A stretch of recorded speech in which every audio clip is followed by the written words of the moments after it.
માનવતાનો સાચો ઉભાર, પ્રેરણાદાયી સફર। સુરત શહેરના એક નાનકડા ગામમાં હિતેશ નામનો યુવાન રહેતો હતો। હિતેશ ખૂબ જ હોશિયાર અને મહેનતુ છોકરો હતો, પરંતુ આર્થિક રીતે નબળું હોવાને કારણે તેને ઘણી મુશ્કેલીઓનો સામનો કરવો પડતો હતો। હિતેશનું સપનું હતું કે એક દિવસ મોટા ઉદ્યોગપતિ બનશે અને સમાજના ગરીબ વર્ગની મદદ કરશે, પરંતુ તેનું આ સપનું સત્યમાં બદલવાનું એ સહેલું ન હતું। હિતેશનું પરિવાર શરૂથી જ આર્થિક રીતે પછાત હતું। તેના પિતા ખેત મજૂરી કરતા અને મા ઘરનું કામકાજ ચલાવતી। તેના માતા પિતાએ હિતેશને હંમેશા શીખ્યું કે મહેનત અને ઈમાનદારીથી જીવનમાં આગળ વધવું। હિતેશે આ બનાવટને ખૂબ જ ગાઢ રીતે પોતાના જીવનમાં ઉતારી લીધું હતું। એક દિવસ હિતેશને શહેરમાં એક મોટી મજૂરની નોકરી મળી। ત્યાં તેને લગભગ આખો દિવસ કામ કરવું પડતું, પરંતુ તે નોકરી કરતાં કરતાં રાત્રે અભ્યાસ કરતો અને પોતાના સપનાને પૂરું કરવાનો પ્રયત્ન કરતો। તેમ છતાં આર્થિક મુશ્કેલીઓ અને જીવનની અન્ય સમસ્યાઓ હિતેશના રસ્તામાં અવરોધ બની રહેતી હતી। અહીં હિતેશનો સાચો સંઘર્ષ શરૂ થયો। ઘણીવાર તેને લાગે છે કે એના બધા જ પ્રયત્નો વ્યર્થ છે।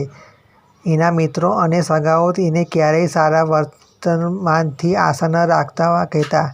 ક્યારેક તો એના પરિચયવાળા લોકો પણ એને હસી કાઢતા કે તારું કશું થવાનું નથી, તું હંમેશા ગરીબ જ રહેશે।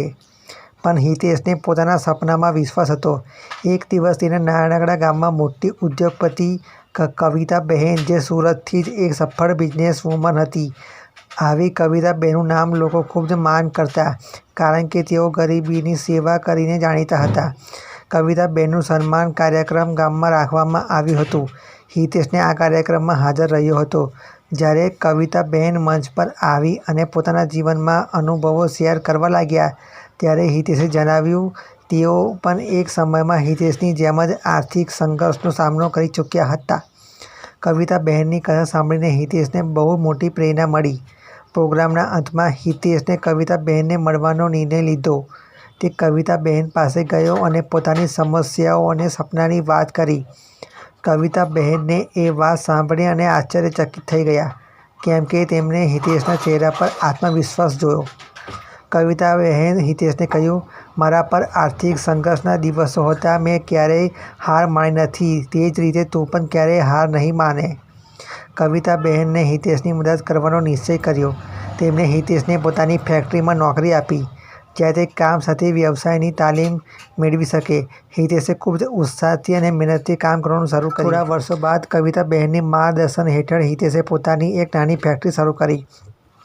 શરૂઆતમાં તે નાની ફેક્ટરી હતી, પરંતુ હિતેશની મહેનત અને નિષ્ઠાથી તે ફેક્ટરી મોટા ઉદ્યોગમાં પરિણમી। હિતેશ આજે સમર્થ ઉદ્યોગપતિ છે, પણ તેણે કદી પોતાના મૂળને ભૂલ્યો નથી। તે હંમેશા ગરીબ અને જરૂરતમંદોની મદદ કરે છે।